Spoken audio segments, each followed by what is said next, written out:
I remember the awful tragedy, which was the Stardust fire on Valentine's Day in 1982. The scenes of horror on RTE News, followed by the shocking revelation that the reason so many perished was down to greed.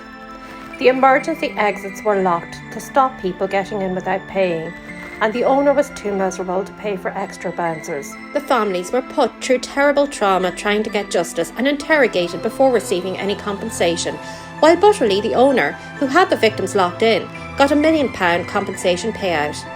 This was because the inquiry came back with the verdict of arson. If it had not been arson, he wouldn't have got the compensation. Many believe it was corruption and money changed hands, because in reality there wasn't enough proof to be certain. This is a very well documented case, and it's well worth looking into, as the fight for justice is still active.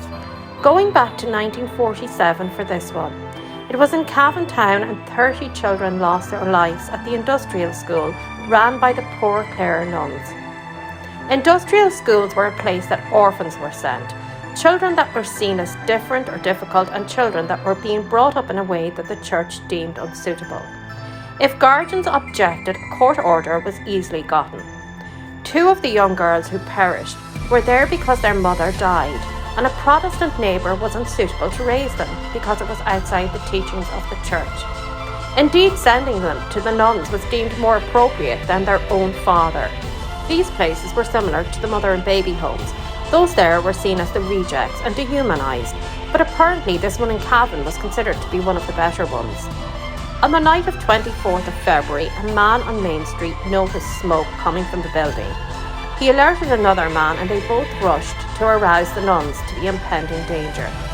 The nuns all got out immediately and sent a lay member of staff to round up the girls. Instead of bringing them out, which at that point was possible, they moved them all into one dorm to wait for the fire to be put out. At the inquiry, the reason given was to protect the girls' modesty, as they were in nightgowns. Now, nightgowns in them days would have been long cotton dresses, so it's not like they would have been outside in lingerie. I also wonder, did the chaste nuns wait to get dressed and put on their veils and habits before compromising their virtue? Or did they just get the hell out like any sane person? Well, it appears the nuns did nothing to help, while local people who realised that the small hose that was available had no chance of extinguishing the fire. They got ladders, risking their lives to try and save the kids. Unfortunately, they could not save them all, and more shocking still is that the lay teacher also left, leaving the girls to burn to death alone. In those days, the church were beyond reprehension, so justice was never done. What makes the Stardust tragedy so avoidable is that just 2 years before, another fire ripped through a disco up in a place called Bundoran, County Donegal. Bundoran is one of Ireland's busiest holiday spots. It's well known as a child-friendly resort, as well as being home to the most popular venues for dances, especially show bands and country music artists.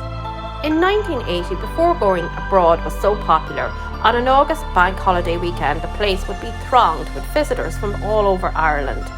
On the 8th of August, a dance was just ending after midnight in the Central Hotel, and the receptionist did a quick check before going off duty and handing over to the night porter. Families were mostly asleep in their bedrooms with their kids after a long day at the beach. She reached home less than 20 minutes and her phone was already ringing, stating that a fire had broken out behind reception in a room connected to the back of the bar. She headed down expecting it to be already under control, but was shocked to see a huge inferno engulfing the hotel. It went up like a heap of dried twigs. Firefighters from the town and neighbouring towns soon arrived. They stopped it spreading to other buildings, but they were unable to get the hotel under control. People were jumping from windows, desperately looking for family members, and it was complete chaos. The next day, it was still smouldering. The records were on paper, so no one knew exactly who was on the accommodation list that night, as the register was destroyed. Frantic relatives from all over didn't know if their loved ones on holiday were staying there. The final death toll was 10.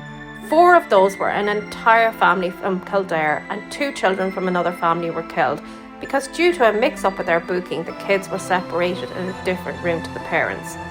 Another baby was never recovered from the rubble.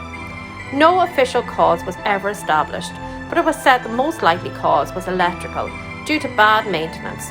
However, the owners insisted it was arson and that there had been threats made prior to the fire. Requests for a tribunal have never came to fruition, and for many years no memorial was even erected in the town. Many insisted the council's reluctance was down to it potentially being bad for tourism, which leaves me speechless. The most recent case is known as the Carrickmines fire, and it was in 2015. This fire started at 4:15 a.m. according to CCTV. It was in a halting site for Irish travellers. The travellers have been part of Irish culture for hundreds of years, moving from place to place, usually in groups. In more recent years, specific sites were allocated for them to move into if they didn't want to settle in a house. The idea being that they would have access to better amenities, and because often there would be complaints from settled communities if a group of travellers appeared randomly in their area. The halting site at Carrickmines outside Dublin was an emergency halting site, so pretty much meant to be a short-term place for them to move into until more suitable places were available. The holding site was full, but a family of travellers moved into the mucky field next door. The council made space for them on the holding site, ignoring the 6-metre recommendation that should be between the mobile homes. In the kitchen area, a chip pan had been left on an electric cooker with the hob at full heat, and within 15 minutes of the start of the fire, a flashover consumed 2 units. It killed 2 families, totaling 10. Only one small child in the units affected was saved by the bravery of a teenage nephew who went in just moments before they were overwhelmed. Kathleen McDonough, who lived in the second trailer to go up, had rushed into the first and grabbed a 5-month-old baby called Mary, put her in with her son next door before rushing in to try and save others. As her son ran out of the mobile home, it went up in flames and baby Mary perished. In the investigation, it transpired that emergency holding sites were not subject to fire and safety checks. Even so, the fire was deemed to have been the responsibility of the residents, who argued that they had raised concerns several times about dangers. The real crime in this story, in my opinion, is that when the council tried to find another temporary area to house the survivors, residents on a road leading up to a 1-acre site that was going to be used blockaded the road and held vile protests to stop the travellers staying there. How awful to have to deal with this hostility on top of losing so many friends and family. Anyway, the council gave up and put them in a depot car park surrounded by pylons, while they eventually waited 2 years to build a permanent park on the original site of the fire. I remember after Stardust, there was a lot of improvements and awareness on fire safety. You would always see illuminated fire exit signs that were not obvious before, or perhaps it was just imprinted in my psyche ever since to be more aware of them.